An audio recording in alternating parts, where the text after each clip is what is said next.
Capes on the Couch podcast is for entertainment purposes only. Dr. Issues is a psychiatrist, but he is not your psychiatrist and does not have knowledge of your individual situation. For any personal mental health concerns, please consult your own healthcare providers. For medical emergencies, please call 911 or the designated number in your area immediately. Remember that you are not alone and help is out there.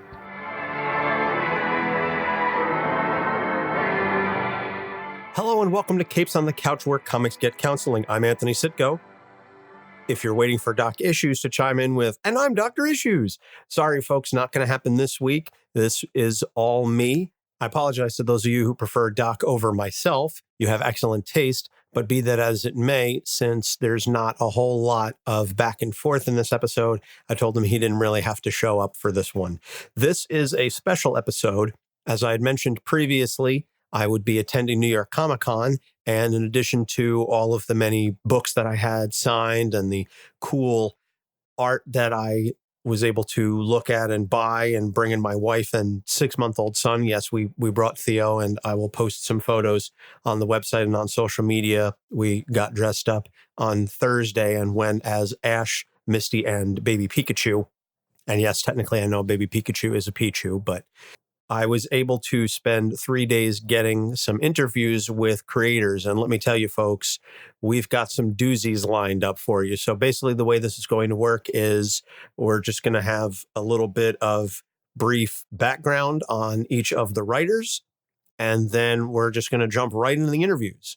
And we're going to have, like I said, a little bit of bridging material, but no Doc this week. So it's just me talking to some comic creators. So this week and next episode are going to be filled with a variety of interviews and some really fascinating insight on some very famous characters, some slightly lesser known characters. You'll hear some familiar voices. Some friends of the show have chimed in, and I managed to meet up with them at New York Comic Con. Also, I apologize if I'm a little nasally in the bridging material, but I'm getting over a cold.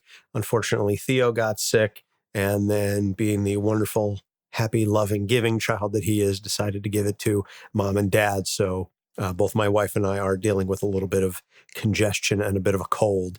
So I apologize if I'm a little nasally, but I'll be fine for next week. So the first interview here is also the first interview I was able to get. This is Cullen Bunn. Cullen is a fantastic guy. He wrote a portion of the Moon Knight series following the Warren Ellis run, and he most recently did the Moon Knight Annual, the Acts of Evil storyline, where Moon Knight squares off against Kang the Conqueror through time. And that was a really fun read. I know that our friends over at Into the Night podcast, the Moon Knight themed podcast, Ray and them gave it a fun review. So you should check that out if you are at all into the character of Moon Knight. And so that's primarily who Cullen and I spoke about. So take a listen to hear some of his thoughts on the Lunar Legionnaire. Anthony Sitko here with Capes on the Couch, and I'm here with writer Cullen Bunn. Cullen, thank you so much for taking the time to speak with me today. Oh, man, I'm happy to do it. So, Cullen, before we get started, why don't you tell us a little bit about some of the projects that you have currently going on right now? I know you just finished the Moon Knight Annual, and we're going to be talking about Moon Knight in a little bit, but what other projects have you got in store for us? Well, I've been working on a lot more creator-owned stuff, so I'm focusing pretty heavily on a lot of creator-owned books. I've got a book coming out from Dark Horse called Manor Black. I'm doing Unearthed with Image Comics, and then I've got a lot of other creator-owned books that haven't been announced yet in the works. And then I'm also doing some stuff with Valiant, also for a couple of unannounced projects. So. Okay, well, just on a side note, when do you think we'll be able to find out more about those projects? You know, that's a great question. I think by the end of the year, at least a couple of more will have been announced of the creator-owned things. But I'm not sure when Valiant plans on announcing the other projects. All right, excellent. So primarily we're going to be talking about Moon Knight a little bit today, and we had previously covered Moon Knight in one of our earlier episodes. Marc Spector is a character who's clearly gone through a lot in his life, CIA, mercenary, etc., and then resurrected from the dead by Khonshu. Your run followed up on the Wood, Smallwood, and obviously the Ellis runs. What were some of the aspects of the character that you wanted to primarily focus on when you were writing him? Well, one of the things that has always interested me about Moon Knight is this question of faith. I mean, he's a priest of Khonshu, So I wanted to really lean into what his faith might be and what that might look like. And then I also wanted to leave readers with a bit of a question of if it's all real or not. Is anything he's dealing with real, or is it all part of some delusion that Moon Knight has? Well, I do know that that's been a big question that's been going back and forth, and depending on the writer, the issue of whether or not Khonshu is a legitimate entity or, as you said, just some sort of apparition. And I know that when in the Acts of Evil story was completed, a lot of readers felt that leaned very much, at least from their perspective, that Khonshu was much more real than had been previously portrayed. And I don't know if that was something that you were intending to portray, but what were some of your thoughts about that? I think that's interesting. I was just at another convention over the weekend, and the guy said that he was really glad to see a book where Khonshu was portrayed as real, and that we saw all these other Moon Knights and how they all existed in other times. And I said, really? Are you 100% sure he was real? Are you 100% sure any of those Moon Knights were real? So there, I think that it's okay to have that question. One of the nice things about this character is that some people can read it and read it straight and just say, hey, this is Moon Knight dealing with deity and dealing with other versions of Moon Knights throughout time. And some people can read it and say, oh, no, none of that is real. It's all in his head. And I will say that there was a time in writing that book that I think it was much more clear, that I had written a version of that where it was very clear that all of it was in his head. But I decided to change all that. Interesting. What made you make that decision to change it? I thought it'd be more interesting to have people guess and debate about it. I think more people think that I was just saying, yeah, Khonshu was real and he's a deity. And maybe I am. I don't know. Now, in the Acts of Evil storyline, no major spoilers, but Kang and Moon Knight battle through time, and it's evident that Kang is trying to acquire a number of items, and he's always being stopped by some priest of Khonshu, because no matter when he goes in time, there is always a priest of Khonshu. There is always some version of a Moon Knight waiting for him. What made you decide to choose the time periods that you selected and the versions of Moon Knight, or the versions of the priests of Khonshu that you selected for the story? Well, we only got to spend a panel or two with some of them, and I really wanted to lean into the ones that I thought would be the most visually interesting. So that's why there's a pirate, and that's why there's a Viking, and the gladiator. It's like, these would be great to see portrayed in some cool fashion. Look, I would love for there to be a Moon Knight League book, at some point where it's all these Moon Knights working on a team together. That would be a wonderful book to work on. So yeah, it's also, I was just like, I just want a bunch of cool Moon Knights. What are the coolest ones? And my favorite was the World War II Moon Knight. I love the idea of a Moon Knight and Silver Company. I would love to write a book about a World War II era Moon Knight dealing with a team, his own Howling Commandos-like group. Well, I'm part of several Moon Knight fan groups on Facebook and through various forms of social media, and I think the idea of that would be very enticing to a large number of our groups. Going back to your original run, did you ask to be put on Moon Knight when you were writing him in the regular book, or were you assigned to it? What was that process like? So on the original run, it was really... So here's the interesting thing is, years ago, before I even had... Before my first indie work had been published officially, I did a pitch session with Marvel, and the pitch I sent them was for a Moon Knight, or the pitch I gave them while I was in that session was for Moon Knight. Now that didn't happen. Years later, it was a call. The editor of the book gave me a call and said, hey, we want you to write 5 issues of Moon Knight, and would you be interested, and what would you do with it? And that was how it came. I said, well, I want to do 5 standalone stories. And I want to kind of do a little darker, a little weirder, more macabre version, because the version I pitched years ago was called the Macabre Moon Knight. That was the pitch. And it was all sort of Moon Knight dealing with supernatural threats. And I kind of thought back to, when he, was fighting werewolves and things like that. So I wanted more of a supernatural Moon Knight. Not that he was supernatural so much as he was dealing with a lot of supernatural issues. So one of the key aspects of Moon Knight, obviously, is the multiple personalities. You've got Marc, Jake, Steven. What is your favorite, personality or aspect of Marc Spector to write or to work on? That's a tough one. It's, I like mercenary Marc Spector a little more. I like the tough guy Marc, who's in almost over his head when it comes to his religion, to the religion of Khonshu and to his faith. That's a very interesting answer. And last question, Marvel announced that we've got a Moon Knight series coming up on Disney+.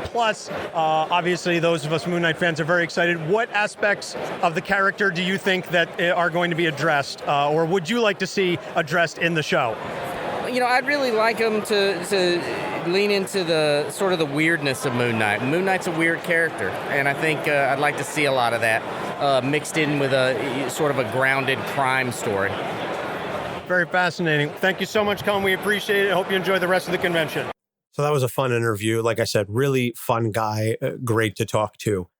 So this next interviewee, I've been going to Comic-Con, New York Comic-Con now for, I think, 9 years, at least 8 years. And in that time, I have met dozens, if not hundreds, of creators, artists, writers, inkers, colorists, etc. And I don't think I've ever had a bad interaction, but the vast majority of them are go up, "Hi, I'm Anthony. I love your work. Thank you so much. You do amazing work. Can I get an autograph? Can I buy some art or whatever?" Da da da da. And we exchange pleasantries, and that's that. So I've never had a bad interaction, but the overwhelming majority of my interactions with creators have been polite. And that's not a bad thing. It's just, there's not a whole lot of time. And I understand they're meeting hundreds of people over the course of a weekend. They're there to make money. They're there to sell their stuff. And so they don't have time to delve into a lot of the really meaty interactions. But this next interviewee, Howard Mackie, is one of the nicest people I've ever met at a convention.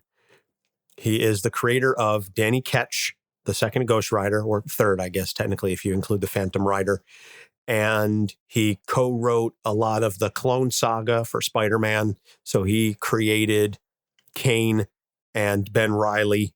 And say what you will about those characters and what your thoughts are on how they interacted with Peter Parker and the whole Clone Saga as a story in general. But Howard Mackie is one of the nicest people in the industry. Warm, friendly, very generous with his time, and has some fantastic stories. And this is absolutely one of my favorite interviews that I've done over the course of the weekend. And so I'm very excited to bring you this exclusive interview that I had with Howard Mackie, the creator of Danny Ketch. Anthony Sitko here from Capes on the Couch, and I'm here with Howard Mackie, the creator of Danny Ketch, among many other characters. Howard, first off, thank you so much for taking the time to speak with me. Oh, my pleasure. So before we get started, why don't you tell us a little bit about some of the, obviously aside from Danny Ketch, what are some of the other characters that you've worked on or had a hand in creating? Well, I actually have been writing comics for about 35 years, so the list of characters I created is way too long to say, but the most notable ones are Dan Ketch and all of the supporting characters and villains in my run of Ghost Rider, which I did for about 7 years, but then also into the Spider-Man universe. I was heavily involved in the Clone Saga, and I co-created Ben Reilly, Kane, and many others there. That's right. I had forgotten about that momentarily. So let's talk about Danny Ketch. Was the inspiration for the character your idea, or did Marvel say we want a new Ghost Rider and give you free reign? How did that work? Well, Marvel knew that I was a longtime Ghost Rider fan, the original Ghost Rider series. And they were I had started my writing career, and they were looking to bring the Ghost Rider concept back. And so I was asked to submit a proposal about Ghost Rider. And immediately the caveat I was given was, we want this, but it can't involve Johnny Blaze, which kind of irritated me because that was the character that I wanted to write. And they said, no, you have to create a new character, should be somebody younger. And those were the parameters. And I went off, and that's when I came up with Danny Ketch. And Danny was really good. It's the old maxim of writing, write what you know. So all of that series took place in and around Cypress Hills, Brooklyn, and the cemetery. Well, that's where I grew up. I mean, I grew up directly across the street from the cemeteries in Brooklyn. So I just kept drawing for my life as I was populating that corner of the Marvel Universe. Excellent. So now, what aspects of Danny? You said write what you know, and you mentioned briefly before we got started that Danny is very similar to you. In what respects did you say is Danny similar to you? Well, I mean, everything from his voice to his mannerisms. I was just giving the new writer a couple of pointers about what his favorite alcohol would be and other things. But Dan was raised by a single mom in Brooklyn. My dad died when I was 7 years old. I have more than one sister, and none of my sisters were killed by a supervillain. But primary thing would be the relationship with he and his mom, I think, or similar to mine with my mom, or it was an idealized version of what I wanted the relationship with me and my mom to have been. So yeah, I was working out a lot of issues on the pages of those Ghost Rider comics, and I could go into way more detail about that, but I'll let you ask your questions. Well, thank you. That's very interesting, that you bring that up, because there's so many characters that have close relationships, and then there's, I would say, even more characters that have strained relationships with families. And so why don't you talk a little bit more about how you felt that Danny's relationship with his mom was idealized compared to your own? Well, as I said, I mean, when we're writing a work of fiction, even from the names, I populated the book with new characters. Somebody taught me early on, never name a character directly after somebody you know or love, because eventually you're not going to have control over that character, and somebody could turn a hero into a villain or kill somebody or whatever. So frequently you mix and match. But more to the point, as I said, my dad died when I was 7. My mom had a bit of an alcohol issue, and she was capable of being the super mom, the idealized TV version of a 1950s mom, and then a blackout drunk. And so I like to think that the mom that I was creating for Danny and Barbara, she didn't have the alcoholism issue, because I preferred to leave that aside in my memories about my mom. I'm aware of it, which is why I am very careful about my own alcohol consumption. So that it was more about that. That I like to think that Danny's mom did her best to nurture. And my mom did too. It just sometimes she failed. And I like to think that I wrote it in such a way that Danny's mom did not fail as often, but circumstances around were pretty horrific. Very fair point. Moving on, so his origin, obviously very tragic, as many characters often are. What baggage do you think that Danny was carrying forward throughout that? Because he got his powers, but at the same time he remembers, such a horrific incident, sort of helping to unleash that, as many characters are. So what baggage do you think that he carried forward from that? Oh, a lot. Because, it is a classic, certainly Marvel superhero origin to have and then, on the other end, there's Batman and even Superman, the entire death of his entire race until they found others. But with Danny, it would always have to be a motivating factor, and especially since he was a spirit of vengeance, there was always that motivating factor in the background. It was vengeance. Was it vengeance against the people that did this to his sister, or was it vengeance against himself for not being able to protect his sister at that moment and for coming through the other side unscathed?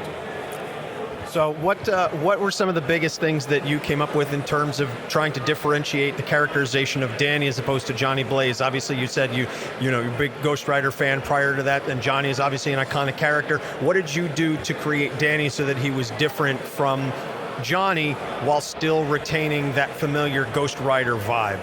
Well, I think with Blaze in particular, I chose, when I was able to bring him back into the book, to explore exactly what it would be like to have lived with everything that he went through, to have the Hellfire eating him from the inside out. And the interesting thing is, I think I just read the new version of Ghost Rider that's out, and they switched the roles a little bit, and I liked that. Blaze, and I don't want to give anything away, in his own way is more settled in what he has become, and Dan is struggling right now because of events that have occurred in his life. But back then, I brought Blaze in to be the mentor, to basically say, don't let yourself go down the path that I've gone down. And my run of Ghost Rider was, I think, ultimately about Danny struggling with maintaining the Danny part of him while still having, the spirit of vengeance eating away at him from inside. Just as a side note, and it took me years to realize this myself, when I started writing Ghost Rider, and that's a key part. It's about the demon that I think many of us have inside of us. In Danny and in Blaze, it got to manifest itself. But at that time, I was going through my own issues, one of which was I had cancer at the time, and I realized that that's what it felt like to me. The cancer felt like I had this demon inside of me. And so there was always that awareness and struggle, but I also did deal with some issues of depression and anxiety at the time. And I think that I was literally working my demons out on the page of Ghost Rider at the time in a way that I didn't realize. That is a fascinating intake to make that correlation between the cancer and the demon inside. That is absolutely fascinating. Where would you have liked had the run continued? I think it was 93 or so issues that it was thereabouts. I didn't go that far. I was off of it for a couple of years before it was canceled. Oh, okay. So the other character that I want to talk to you about is, you mentioned Ben Reilly and Kane. Now you created Danny Ketch, who was a successor of sorts to Johnny Blaze, and then you created Ben Reilly and Kane, obviously the Clone Saga affiliated with Spider-Man. What were some of the characterization choices that you made for Ben as compared to distinguish him from Peter Parker? Well, I co-created. I mean, there were a number of other writers. Mostly Terry Cavanaugh and I co-created both Ben Reilly and Kane with the artists. And for me, the fascinating part was you take two characters who are the same up until a certain point, and then you split them off, and then, it's the nature-nurture argument. They've now experienced two separate lives. And with Ben Reilly, it was, what if he went off and then didn't have the burden, quite frankly, the original Peter Parker Spider-Man had. What if he wasn't having to deal with great power comes great responsibility on his every single waking moment? Could he have a life? And and then we had several writers, all of whom explored it in their own ways. With Kane, we got to go in a completely different direction. Is that he was the guy that, forget about the stuff corrupting him from inside out. He was just being corrupted all the way through, and he projected that out on himself. He was in pain all the time, physically and emotionally, and he wanted to transfer that pain to as many people as possible. And so for me, as a writer, it was an interesting exploration of human psyche, especially when you're starting out with the same base for all of the characters, and then to see where they go from there. Excellent. I think that is certainly a fascinating point in looking at divergence, and I believe that was explored in a Marvel series, For Want of a Nail or something along those lines. I was not involved in that, but yes, yeah. It was. It's always a fascinating idea to think about. And I guess that's just about going to wrap it up. Are you currently working on any projects right now? I am, but I'm not at liberty to tell. I am actually busier now than I have been in several years, and hopefully I'll be able to. I do have a project in the works with Marvel right now, so maybe next year you come back and we'll talk a little bit more about that. Excellent. I look forward to it. Well, Howard, Mackie, thank you so much for taking the time to speak with me. My pleasure. Great stuff. Like I said, just such a warm guy, and to hear the way that he was able to bring so much of his own personal story into Danny and turn it for the better, almost the idealized version of the relationship that he wished he had with his mother, and his demons with cancer and all of the situations that he dealt with. And that was a recurring theme that I noticed a lot of times speaking to the writers, that they bring a portion of themselves into the story because it makes it more relatable to the reader. It certainly makes it more relatable to them writing it. And I think Danny is a fantastic character. And I thoroughly enjoyed the issue 1 of the new Ghost Rider by Ed Brisson. So that is about Danny Ketch. So he's being brought back into the spotlight. And I managed to meet Ed and get him to sign it. I tried to get an interview with Ed to talk to him about Danny and his take on Danny versus Howard's. Unfortunately, Ed was very busy with panels and such, and unfortunately, we couldn't connect. Maybe at some point later on down the line, I'll get an opportunity to speak with him and we can go a little more in depth. Because that was the other thing that I noticed throughout my interviews is I was really only able to get about 10 minutes or so with each creator because obviously they're very busy. They are at Comic-Con. They're not there to talk to me. They're there to meet fans, make money, and, sell whatever it is that they're selling. So I understand, and I was incredibly grateful to get the time that I was able to get with any of these creators. So the fact that Ed Brisson was busy and didn't have the panels, I do not hold it against any of the creators or any of the writers who were not able to sit down and talk to me. So I'm grateful for all the time that I was able to get. Like the 10 minutes I was able to get with this next writer. I'm a big fan of her husband's work. I've got 2 commissioned pieces by David Finch hanging up in my office. Both of them involve Moon Knight. I know you're all shocked. But Meredith Finch is quite a capable creator in her own right. And I don't think it's entirely fair that she's sometimes known as just David Finch's wife. I think she does great work on her own and it can certainly stand on its own merits. And so here is a chat that I had with Meredith about comparing and contrasting 2 major characters that she's worked on, Wonder Woman and Xena, Warrior Princess. So check this out. This is my chat with Meredith Finch. This is Anthony Sitka with Capes on the Couch, and I'm here with comic book writer Meredith Finch. Meredith, how are you doing today? I'm great, thanks. Before we get started, why don't you tell us a little bit about some of the projects that you've worked on and some of the characters that you've helped to write? I've done Wonder Woman for DC, I've done a Catwoman story for DC, I've written Conan for Marvel, and Valeria from the Conan universe for Marvel. That's still coming out. I've done a couple of creator-owned books, Rose through Image, The Light Princess through Cave Pictures Publishing, The Little Mermaid, and some horror stuff through Zenescope. So Xena through Dynamite. I've been all over the place. So Wonder Woman, I think, is one of the most iconic characters in comic book history, and you had, quite a run on her. What were some of the aspects of Wonder Woman that you really wanted to get across in your storytelling? For me, when I was writing Wonder Woman, I really identified with her as a woman trying to balance all the different plates that were spinning in her life.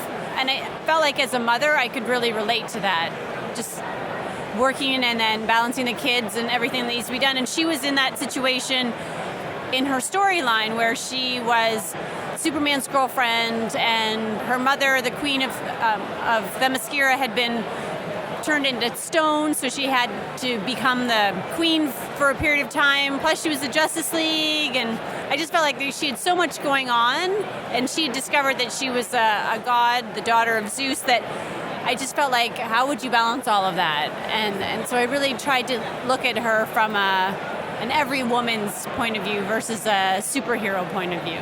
And I do think definitely as a woman that you brought a different perspective to the writing. I think not that it's good or bad, but I think men tend to write Wonder Woman a little differently than women do because of that shared understanding. What were some of your experiences that you were able to bring into creating the story and creating the character of Diana?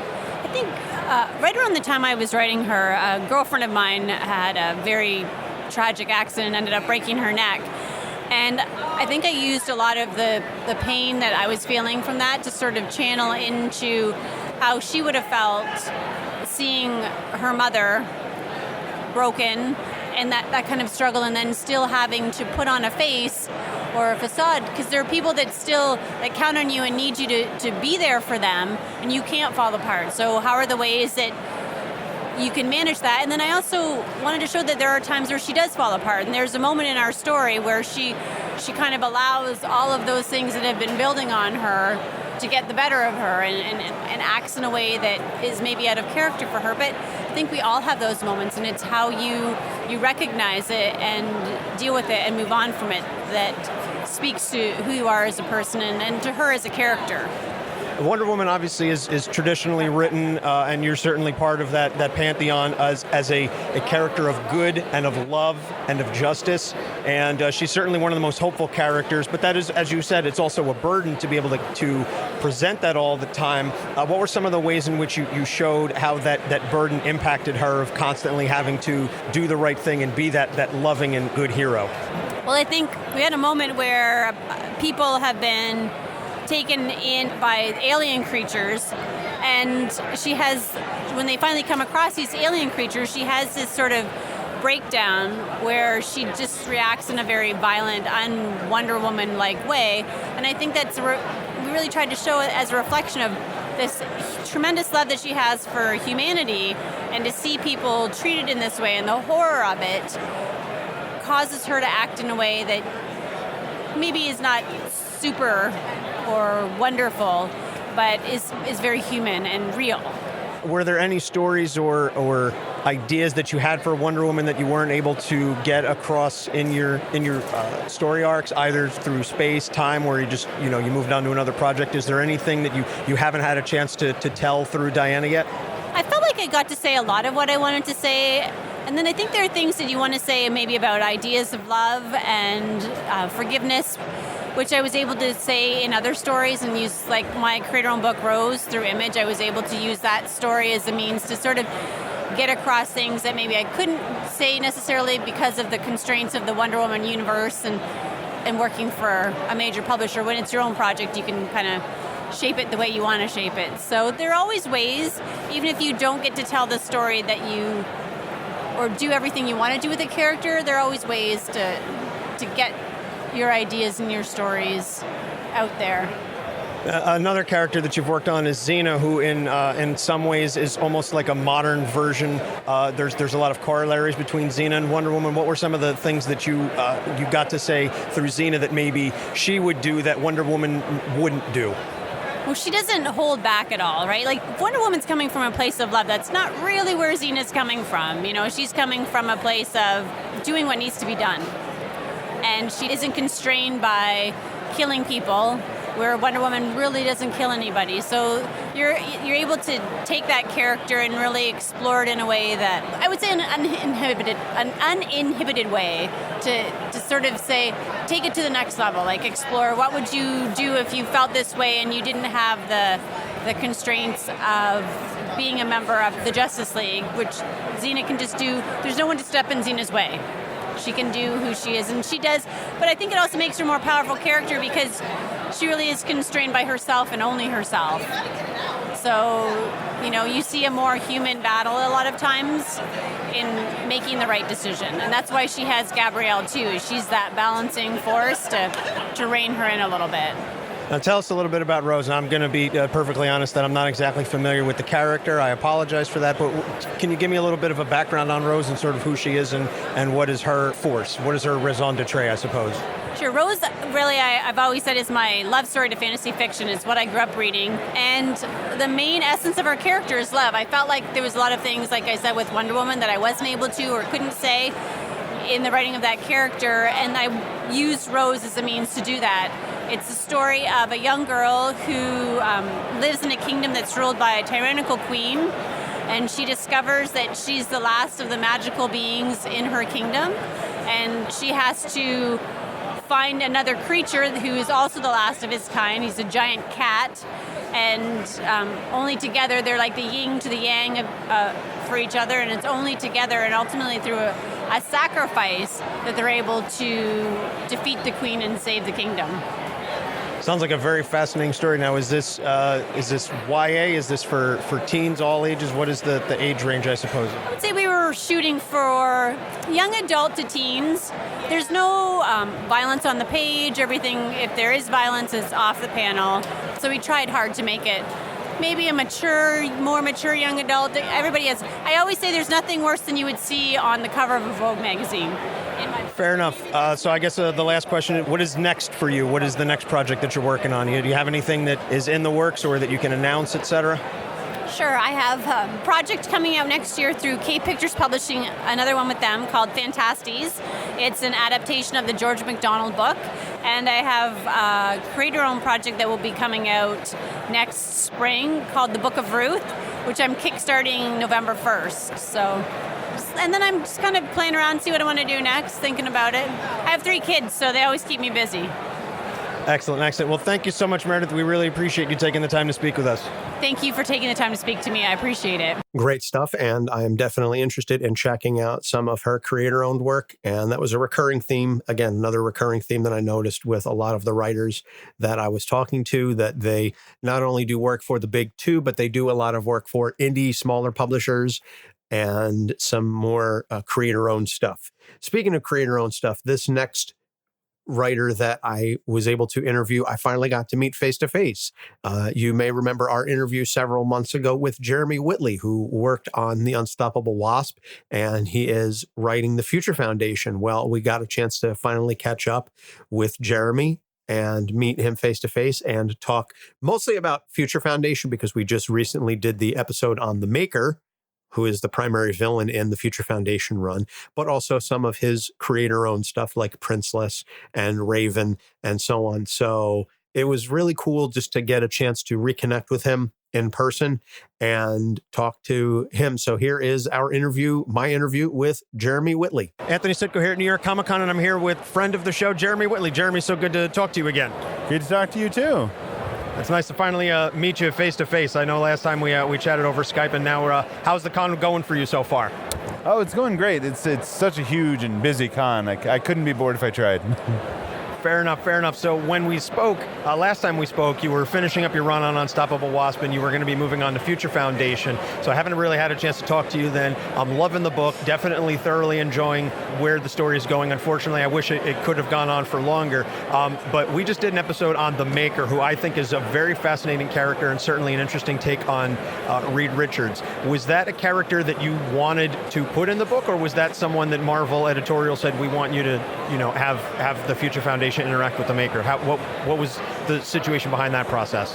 That was sort of a conversation between us about what we wanted the big conflict in the book to be, who we thought would be a good villain for the Future Foundation, and I think it was initially either Tom Brevoort or C.B. Cebulski's idea for using him.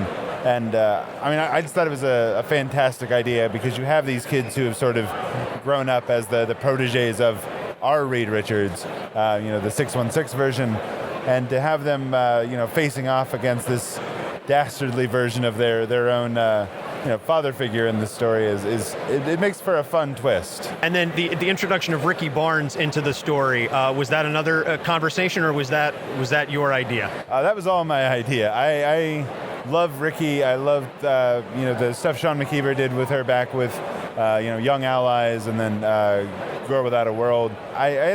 She'd always been a character that I'd like to write. I wanted to bring in at some point, and her sort of tie to all this stuff with Franklin, I thought was an interesting way to bring her into this story and have a unique element that would sort of define this version of the Future Foundation as opposed to the previous volumes, because I love her a lot, and I got to do a little playing with continuity to fix some stuff with her and put some interesting bits in there. Now, back to The Maker, one of the things that we discussed when Doc Issues and I analyzed The Maker is the fact that he's really not all that different from the 616 Reed, other than the fact that he's just sort of had a bad go of things, and rather than taking it in stride, he makes a hard left turn and goes villainous.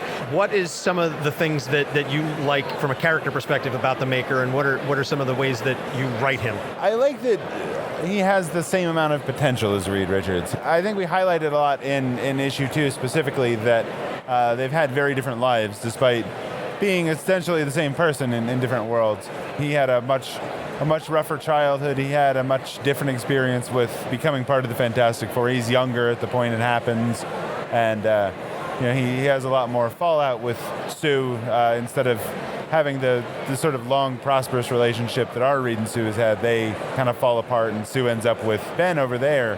And it's a real, I feel like, sort of a sliding doors kind of thing of like, this is who Reed Richards could be if he didn't have this grounding and love of, family, both his actual kids and wife, but also, people like Johnny and Ben and the rest of the Marvel Universe who love Reed and are part of his life.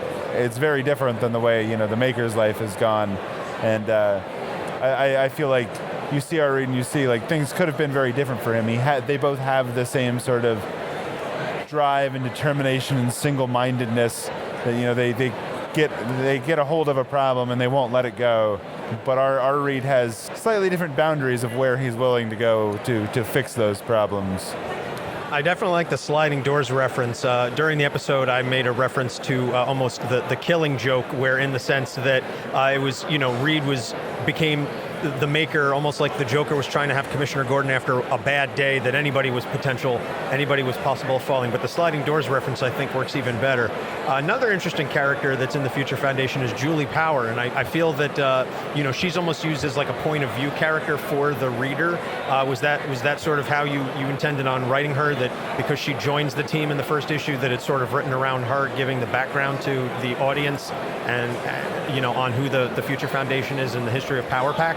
Yeah, I think I wanted to have a character who was being introduced new, who was a character I like. I love Julie Power. I've loved her for a while, all the way back from Avengers Academy and her appearances in Runaways and Loners and stuff like that. And bringing her into the team was something I very much wanted to do, and it gave me the option of having her be sort of point of view, sort of this point of like, oh, here's where the story starts, is when Julie comes in. And also, that she's got sort of this branching history with Alex. They haven't seen each other for a while, and they've both changed quite a bit since the last time they were in the same place. So I like having that sibling relationship, while at the same time having them sort of figuring out who each other are now. Because, they've, for Alex, it's been even longer, because he's been, sort of out discovering the universe. Time has passed quicker for him. Having them rediscover that dynamic and having Julie be sort of the person who can help Alex fix everything and bring the team together the way they need to. So it was a really fun idea for me, and I feel like it came together nicely. And thanks to her last few appearances in Runaways, Julie has some baggage of her own that is interesting to deal with, and that we can talk about for her character as well. Yeah, I was going to say that she's almost a study in contrast for the Maker when it comes to heartbreak, whereas the Maker, Ultimate Reed gets his heart broken and decides that this world isn't worth saving, and I'm going to go out and try and find a new one and burn this one to the ground. Julie sort of comes around to it. Initially, we find her and she's doing the young girl, horrible post-breakup, eating the ice cream and watching the TV, but she eventually comes around to it. And so I find that contrast in the heartbreak to be very interesting between Maker and Julie. And I don't know if that was something intentional or that was just something that sort of worked out. I think, honestly, it just more sort of worked out in the end. Because I wanted to explore a little bit of Julie as far as psychology. Having superheroes deal with real-life stuff like being depressed after a breakup is important to me, because those are the sort of things that real people reading the comic really have to worry about overcoming. They don't often have to fight off Galactus, but to have a hero that's sure, she's incredibly fast and she's very good at being a hero, but she still has to deal with the fallout of this bad breakup and to some extent a worse relationship, and try to figure out how to move forward from there, and is not immediately able to do it, is important for people to see. To me, I think that's what makes Marvel characters what they are, is that outside of their powers, they're real people. They go to college and have bad breakups and have to deal with being depressed, even though they can fly at the speed of light. The last thing I want to talk about is one of the key themes that I took away, at least from the first couple issues of Future Foundation, is the notion of family. Obviously, you have the Power siblings, and then the Future Foundation, in and of themselves, is a sort of family. It's can be a little bit dysfunctional at times, but they ultimately still all rallied together. Was that a theme that you were intending to maintain throughout the book? And I would very much like to have seen where it would have continued to go had we potentially gotten more issues, but I'm still curious to see where it goes right up until the issue 5. But was that something that you were intending on creating? Yeah, I mean, I would have liked to see where it had gone too, but I think that's the notion of found family, especially to me, is very important, and I think that's something that Fraction and Allred's run of Future Foundation hit very heavily on, and is something I like to explore more as we go, because I think that's the Future Foundation. They're brilliant, but a lot of them are, especially in the Moloids case, actual rejects. They're people turned their back on them, and they found this new world and new family to be part of, and it's sort of and allows them to be part of these magnificent stories and new adventures, and those have always been stories that have really rung true to me. Be it Future Foundation or X-Men or Wasp, where we have our own little family of AIM girls and Nadia finding Janet, even though they're not really blood related. Having this very mother-daughter relationship. I was just about to say that it seems to be the notion of found family is very much a recurring theme throughout your books. Where I was going to reference the Wasp, and from what I can tell, Princeless as well seems to be very much a theme of found family. It seems to be recurring throughout your books. So I guess my next question is then, what's next for Jeremy Whitley? What next projects are you working on? What have you got lined up for us? Well, obviously, we've got 2 more months of Future Foundation. Those are all written and coming out. And honestly, I'm not sure how much more I can talk about it. I think almost everything else I have coming up is still sort of a secret. So I guess we'll talk about it as it comes up. But there's definitely more stuff coming from me. All right, excellent. Thank you so much for once again taking the time, Jeremy, and we will continue to promote the Future Foundation and all your continuing projects. And thank you again for taking the time to speak with us. Oh, it's my pleasure. Thank you. Good stuff as always from Jeremy. Great guy, and I'm sure whatever his next project is, we will be happy to talk to him about that. Seated next to Jeremy is our final interviewee of the day, and this was a big one. This one I had to schedule well in advance, and she was very busy, but gracious enough to give me 10, 15 minutes of her time. I am talking about one of the most active Twitterers, I think, on the platform, Gail Simone. Now, if you're listening to this on Apple Podcasts or Google Play or some other major podcatcher, you're not going to be able to hear the entire interview. And that is because we have decided, as a special feature to our patrons, to make the entire interview with Gail Simone a Patreon exclusive. So we're going to give you the beginning of the interview with Gail. But if you want to hear the whole thing, go to patreon.com/capesonthecouch. You can subscribe for as little as $1 per month. We'll give you a shout out, and you can unlock the entire uncensored interview. Normally we have a lot of tiers, and $5 gets you the uncensored content, and $3 gets you early access, etc. For this, and we have another big interview in next week's episode. They will be unlocked for all patrons at the $1 level. This is a sort of little, I guess this is the hook to draw you in. So if you are a patron of ours, many, many thanks to you for supporting the show, for continuing to support the show. And your reward is the full unedited, well, edited for time and ums and ahs, but the full uncensored exclusive interview with Gail Simone. So if it cuts out a little early, or if you'd like to hear the whole thing, go to our Patreon page, patreon.com/capesonthecouch, and subscribe. Show some love to the show. It's a fascinating interview. And we also want to make sure that we give a plug to her new book that she is working on, 7 Days, which is part of the Catalyst Prime universe. It's an indie book. So I had no knowledge of any of the characters going in, and I was immediately hooked. And as you'll hear in the interview, it's something that I am definitely going to be adding to my pull list, and I'm more intrigued by the characters. So check out our exclusive interview with Gail Simone. All right, Anthony Sitko here at New York Comic Con, and I'm here with the legendary Gail Simone. Gail, thank you so much for taking the time to speak with us. Oh, hey, thank you for having me. This is such an interesting concept for a podcast. It's awesome. So before we get started, why don't you tell us a little bit about 7 Days? This is your new project that you're working on, and why don't you tell us a little bit, at least as much as you can, without spoiling it for the audience. Okay, well, 7 Days is something that I'm really excited about. We've been working on it for a year, and number 1 finally came out this week on New Comic Book Day. So number 1's here, yay! And basically what it's about is a superior being comes down to Earth and announces to the entire world that his planet is dead, and he's taking ours, and he's going to kill every living thing on it. But he's not a complete monster. You have 7 days to say your goodbyes and get your together and figure out how you want to spend your last days on Earth, and then it's all gone. And then each issue is 1 day in the 7 days, so there's 7 issues. All right, that's going to do it for this episode of Capes on the Couch. Thank you again to all the creators who took the time to speak with me. Cullen Bunn, Howard Mackie, Meredith Finch, Jeremy Whitley, Gail Simone. Next week is part 2 of our New York Comic Con interview episode wrap-up, and Doc will be in on that one, and I will not sound like I've got a plug up my nose, God willing.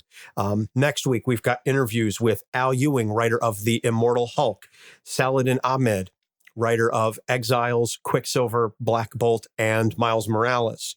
Erica Schultz, who we spoke to on the show. She has worked on Daredevil. She did 12 Devils Dancing, and she has a new book out. It's a Comixology exclusive. So we're telling all of our fans, go and check that out. I spoke to Robbie Thompson, who has worked on Silk, Meet the Skrulls, and a variety of other books. And ladies and gentlemen, next week, an interview that I never thought would be possible, that I never thought I would get. But if you followed us on social media while I was at New York Comic Con, you know that I was able to spend 15 minutes talking to the legendary writer, Chris Claremont. That's right, Mr. X-Men himself, the man most identified with some of the greatest stories, not only in Marvel history, not only in X-Men history, in comic book history. I was able to pick his brain for 15 minutes. That interview was very interesting, dare I say almost combative at times, because Chris is very opinionated about the characters that he has worked on and does not like some of the changes that have been made to them in the ensuing years since he worked on them. And just to give you an advance warning, much like Gail Simone in this episode, the full exclusive Chris Claremont interview will be available to our patrons. So if you want that, not only full interview, but if you want it early before it comes out, go to patreon.com/capesonthecouch. If you subscribe for at least $1, you will have access to the full Gail Simone interview and the full Chris Claremont interview. So that is our little draw for all of our patrons. And again, it's our way of saying thank you to the folks that have subscribed to the show and who have given your money to support the show and all of the efforts that we have made. So that is next week's episode. The following episode will be on Roy Harper. That's a patron request. And we will also have more information on our first ever live appearance. That will be at Rogue Comics in Cranford, New Jersey. We will have a date and time announced by next week. I promise you that. And last but not least, we will have information on a mega crossover, a mega podcast crossover event with us and 4 other shows that we will have full details on by next week. So you can check all of that out on our website at capesonthecouch.live. You can find us on Apple Podcasts, Google, Stitcher, YouTube, basically all major podcatchers. If you are listening to us on a platform that allows you to like, rate, and review, please do so, and we will read your 5-star. We will read your 1-star review. If you don't like us, we will read that review anyway. But please leave us a 5-star rating and review if you like the show, because that's what gets us more listeners. We are available on Twitter, Instagram, and Facebook at Capes on the Couch. You can email us at capesonthecouch@gmail.com. Last but not least, please check out our website and all of our social medias to find our listener survey. We are still doing that for just a few more weeks. We will be doing a listener survey because we want to make sure that we make the best possible show for you, our fans. So that's going to wrap it up for me. Doc will be back next week. Thank you so much for listening. I'm Anthony Sitko. We will see you next week. Capes on the Couch podcast is for entertainment purposes only. Dr. Issues is a psychiatrist, but he is not your psychiatrist and does not have knowledge of your individual situation. For any personal mental health concerns, please consult your own healthcare providers. For medical emergencies, please call 911 or the designated number in your area immediately. Remember that you are not alone and help is out there.